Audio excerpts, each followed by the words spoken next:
Hi there. My name is Rebecca Feld, and this is my Module 1 Personal Bio Content Analysis project. So, a little bit about me and my background. This is my ninth year teaching as being a high school math teacher. I received my bachelor's degree from Illinois State University, and this is my second year at Fort Hays State University pursuing my master's degree in instructional technology. In terms of my working environment, I am, like I said, a high school math teacher at Huntley High School, which is a part of District 158, and it is a K-12 school district serving the communities of Huntley, Algonquin, and parts of Lake in the Hills. The courses that I'm currently teaching are Algebra 1 Honors, Algebra 1 Skill Development, and Algebra 2.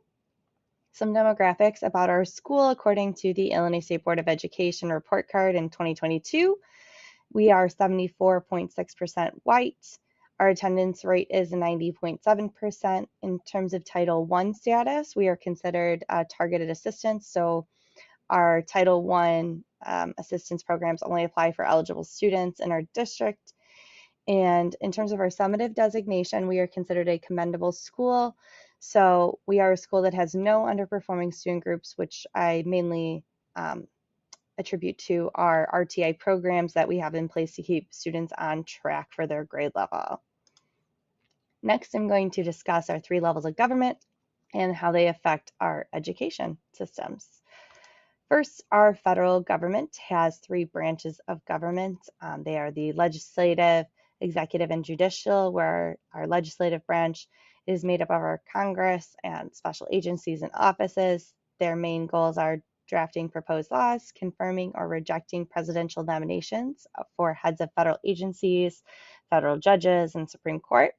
And they also have the authority to declare war.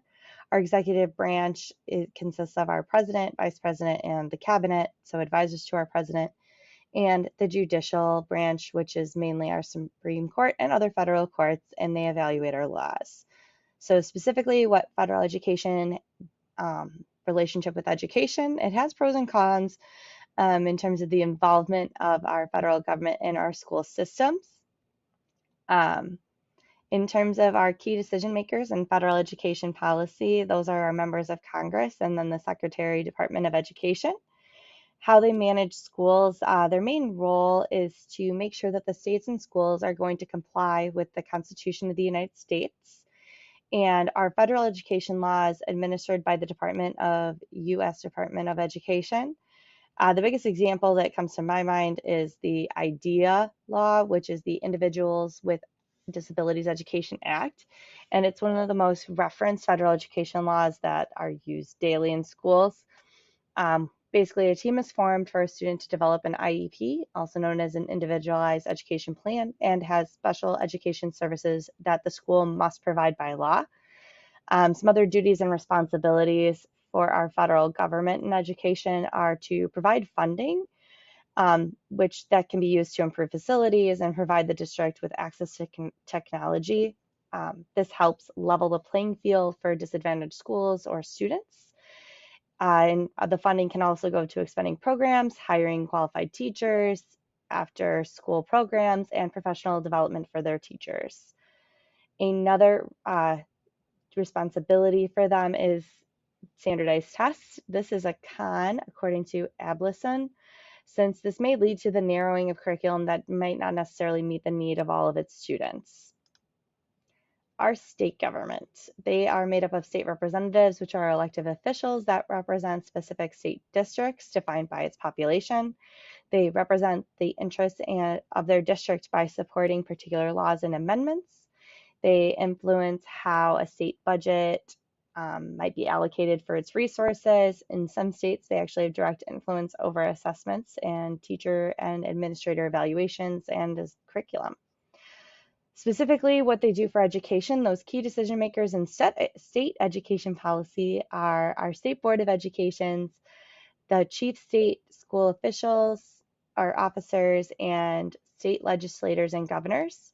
How they manage schools, like how do our state representatives affect our educational policy? They can share their advocacy for bills and amendments. They set up spending priorities, which shape budgets and allocating resources. This directly affects the types of programs that are going to be provided to help serve teachers, parents, students, in general, that educational community. They also affect educational policy by directly meeting with educators. This is particularly important for finding out what policies work and which need adjusting. And they're also engaging with national policies. Now, state cannot directly affect the federal policies, but state representatives can advocate for changes if they see fit. Specifically, our governors, according to Pereira, are trying to fix the threat of the teacher shortage, while some governors are hurting this problem by trying to expand private school subsidies that mostly benefit those affluent families. Some duties and responsibilities of the state government for education. So why does educational policy matter? Policies have a direct impact on day-to-day experiences that we have in schools. As I said before, they shape our spending priorities, which impact technology, hiring the top educators. It can also affect meals for those who really truly need it, for that free and reduced lunch program. They enforce legal compliance, which ensure fair and equitable experiences for all students. They support safe learning communities for both the physical and mental well-being for students and educators, and it dictates like how many aides might be in a classroom. They also promote cultures of learning, which encourage teachers to pursue continuing their education, like I'm doing right now, pursuing my master's degree. This leads to better classroom experiences that can assist with teacher retention rates. And finally, our local government. So those are our counties, villages, towns. That's what makes up our local government. The key decision makers in local education policy include school board members, district level staff, principals, and other building leadership, as well as department chairs. How our local government manages public schools. The superintendent has many responsibilities. They're mainly in charge of those day-to-day operations for the district, which include hiring staff, measuring student performance, and responding to issues that may arise. In terms of hiring staff, I found this one particularly interesting because teachers themselves are not technically federal employees, but we are primarily employed by our local school districts. In terms of duties and responsibilities for our local government, our school board members are responsible for developing an annual budget, setting school policies, and then hiring and evaluating the superintendent. Now, according to BALD in 2023, in terms of how school board members develop their annual budget, they do not have revenue raising authority. They actually do need approval from the county and state officials if they would like to do that.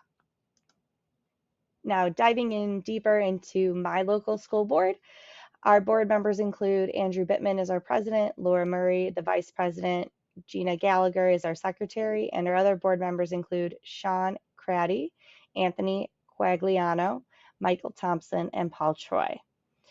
How do they meet? Our committee meets as a whole on the first Thursday of each month and then followed by a regular meeting on the third Thursday of each month. These meetings are held in person and they do encourage the public to attend all the meetings to learn and comment about any issues that are pertaining to our district. These meetings, even though they're held in person, they're also live streamed on our district's website. And they also post all of the agendas and minutes that these board meetings on our board book. And the board works super closely with our superintendent, and our interim superintendent for this year is Jessica Lombard. So specifically, what our school district does and our school board promote the current and future success of our well-being of each student and adult. Our district's mission statement is, and I quote, "Our learning community will inspire, challenge, and empower all students always." This was located in section 1.3 of our district policy. And we also outlined in section 6.10 the educational philosophy and objectives. There are 8 objectives listed to show how the district will support each student's current and future success in our district. It also states how our administrative staff will provide data on these objectives presented by the superintendent in their annual report. The school board manages our district in section 2.150, our board policy outlines the various types of committees that we have that report directly to our school board. These committees serve various purposes, mainly to assist the board in some instances comply with state law requirements. Special board committees is one of them, and they particularly investigate special issues, and they may only last until the issue is resolved and they present their findings to the school board. We have three different types of standing board committees. The first one is the Board Policy Committee, and their main role is to consider any policy changes that might be necessary. Our second is the Parent Teacher Advisory Committee, and they solely focus on developing policies and procedures for student discipline. And finally, our Behavior Interventions Committee, which is very similar to the Parent Teacher Committee in terms of focusing on student behavior and discipline, and it might even be comprised of the same group of people for that committee, but they mainly focus on students with disabilities if there's any misconduct for them. And finally, we have the Superintendent's Committees. This gives the superintendent freedom to create their own committees if they feel that there are particular issues that are necessary for the district to look at. In terms of communication with the public, we have the school board itself with the live streams, like I said before, and our board book to post the minutes and agendas for all their board meetings. Their main job is that they are responsible for communicating our district's school events, operations to the community, and represent the needs and desires of the community in education matters, which is outlined in section 2.20 in our board policy. We also have in section 8.10 the community relations, which is comprised of public relations and community engagement. Under public relations, we have two main people for that to reach out to our community for public instances. The role of the board president is the spokesperson for the board, and then our main role for the superintendent is that they are the district's chief spokesperson. So that would consist of news releases about upcoming events, for example, or any interviews or conferences that are needed in terms of public relations. In terms of community involvement, we like to involve diverse citizens to open dialogue, deliberation, and collaborative thinking around common interests for the school district schools. How our district evaluates technology. Our school district is a one-to-one school district for elementary through high school, where students receive either a tablet or a Chromebook for their schoolwork. If there is a grievance about the type of technology that's being used, that party should file a grievance with our school board. As teachers, we're encouraged to implement community in a meaningful way in our classrooms. We have access to our instructional coaches, and they offer us professional learning, professional development opportunities to learn about different types of resources that they think would be beneficial for both us or students during the school day. Specifically in policy 6.235, how we access those electronic networks, we're required for our classroom resources to be readily available for parents and students and administration, to include what resources we're using in our classrooms, what we're teaching in our classrooms on a daily basis, and then important assessment dates. In terms of the utilization of operation systems, we are comprised of mainly the school board, committees, and our superintendent. As I said before, our school board has a lot of different roles, and those are outlined in 2.20. Just to name a few, is meeting on a regular basis according with Illinois state law, evaluating our district policy and updating it as it's needed, employing our superintendent and presenting them with their role and responsibilities, approving annual budgets, evaluating school improvement plans and district improvement plans, presenting our district and school report cards to the community is just to name a few of those main roles that they have. And then, as I mentioned before, that we have those committees. Those are presented their roles and responsibilities under how the board manages them. And finally, our superintendent, their operations are listed under 3.40. So they are the district's executive officer, and they have many responsibilities. As I said before, some of those include leadership, administration, and management of our school districts, our schools in our district, and ensuring that all of the schools in our district are adhering by the laws and regulations of the state, as well as the policies created by the board. And finally, our school resource plans, and how those are evaluated based on data-informed, equitable school resources, and our school improvement plans. Specifically in policy 6.15, we measure accountability based on our Illinois State Board of Education state goals, and those are constantly being supervised by our superintendent, and then our superintendent has to keep our board completely up to date on what's going on with those goals.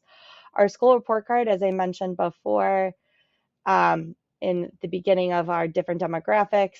Along with that, there is a climate survey that is specifically outlined in number 5 under the instruction student school accountability, that we give students our time to take that survey during our class, and then teachers are provided time to take that survey one time a year during one of our meeting sessions as well.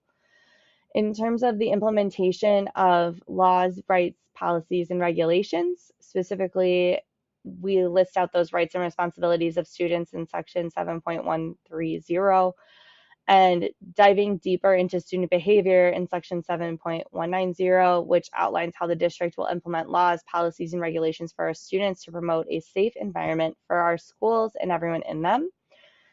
This section of the board policy extensively explains how to handle various disciplinary actions if students do not follow the policies and laws that are presented. And then finally, we also have professional personnel, and how we're supposed to, as teachers, maintain our classrooms and handle student discipline. In terms of my personal experience, all 3 management branches of government have impacted me as a teacher, but the level of direct involvement that I have varies, with my local government being probably the most influential of what happens in my classroom. However, I do have the right to vote for who will be in positions of power in both the state and federal government, and it is my responsibility to make sure that I research which candidates will have the mindset that I would like to have as a positive impact on my school.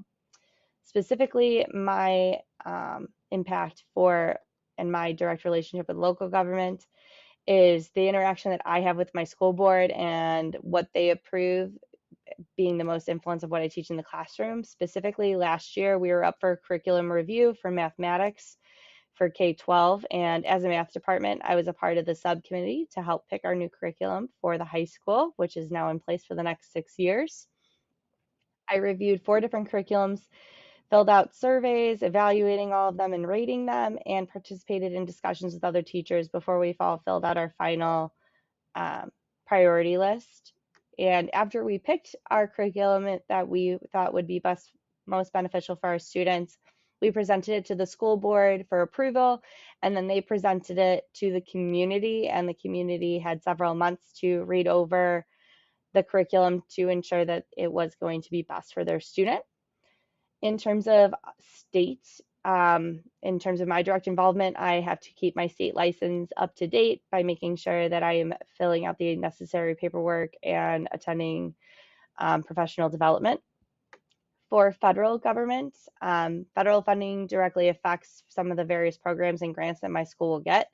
So again, like I said, making sure I support candidates that will help provide funding and support for what I'm looking for in my classroom on a daily basis will have an impact of what can be done in the federal government. In terms of my course learning outcomes, how did my submission demonstrate my understanding of course learning outcomes 6.1? Well, I did a lot of research into how my local school board operates and provides me with a much fuller understanding of how the system works together with our school community. I was able to provide substantial evidence directly from our school board policies that support students' learning needs and help support our mission statement for all students always. How my submission demonstrates my learning in classroom or course learning outcome 6.2 is I provided specific places where the school board had budgetary discretion, but Most of those decisions for the day-to-day operations fall onto our superintendent. Through these policies and decisions, the main goal is presented the same, that we are all here to support our school district and the development of our students, specifically in our school improvement plan and the goals and objectives presented by the board. How my project demonstrates learning the course learning outcome 6.3 is that I provided specifically where in the board policies how the school board members, the superintendent, teachers, parents, and students all have a role to play in how the implementation of these policies and regulations are put into place to create a safe and inviting school. I also presented how to get all of the information presented at our board meeting so that there is an open line of communication between these parties. In terms of making my priority list, this was very difficult since all four of these ideas are very intertwined. However, I had to go with communication, operating systems, management, and technology. I started with communication because nothing can be accomplished if there is no open lines of communication between all the parties involved. Once that communication line is open, then the next thing that would come would be operation systems that need to be developed and constantly be improved using data-informed, equitable school resource plans. And using these operating systems, the parties need to apply the laws, policies, and regulations that we've put into place. And finally, once all of those are put into place, a management style to create a way to manage all of these operating systems is vital for the survival of the policies put into place and holding people accountable. And how they're all tied together with technology, it makes all of this possible. Technology makes it possible for people to communicate with each other virtually anywhere, anytime. Also allows for the sharing out of information about our operating systems that have already been put into place, and then finally supplying any inquiring parties of how these systems are going to be managed. Speaking to how this is relevant to me, specifically how it is relevant to my current learning, I have a lot more insight of how and what each level of government does in education and how that affects education both positively and negatively. Learning how to dive into research on a topic that I'm not as familiar with and what has been supported or needs to change the result is I now want to improve on specifically who I need to reach out to if I see that there is an issue and teaching my students to do the same, which leads me to in completing this project, there were subjects that required a lot more explanation than others. The resources provided were very expansive and helpful in helping me understand how the three levels of government influence education in various ways. How did this assignment improve my understanding of the three levels of government for my education? I always knew there were three levels of government, but I never took into consideration what that specifically meant for me as an educator. Since I was never assessed on these levels, did specifically for me in that realm, and how that affected me as a teacher, I never gave it much thought. I was also very surprised to find out through these resources how much little money public schools actually receive federal funding from, and how much more of it actually comes from our state and local governments. All of the resources that were listed presented various ways about how the federal, state, and local governments work together and how intertwined they are in the success of our students. Looking forward, how this assignment will change the way I teach and learn, how I teach my students to be self-advocates for themselves, especially if they're unhappy with a situation, doing the research to figure out who they need to talk to get change to happen.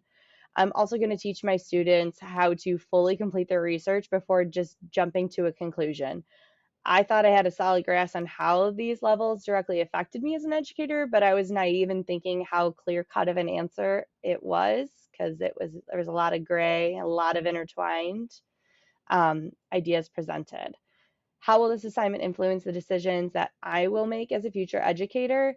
Being a leader in my school community, I never thought I would want to be a leader in my school community, but after doing this assignment, it makes me want to be an advocate for students and other teachers. I also would like to have more participation in school board meetings to find out exactly what is being said and how the meetings are run, not just necessarily reading my board minutes, but actually either going in person or watching the live stream to hear the emotion and the tone of how things are presented. And then I myself feel like I will present more issues if I see that there are issues happening within our district to our school board, and I would use my union's help to do that. And finally, in terms of budget, considering what supplies are necessary for student learning and applying for grants if I find one that fits the needs of my students. So, for example, advocating for our students that may not have a graphing calculator in our mathematics classes and just finding out different ways that I can help them in that regard by filing those grants. And I have learned so much through this assignment, and I feel like I have a much better grasp on our three levels of government and what they specifically do for our education system. And I cannot wait to continue this class and see what else I learn. Thank you so much.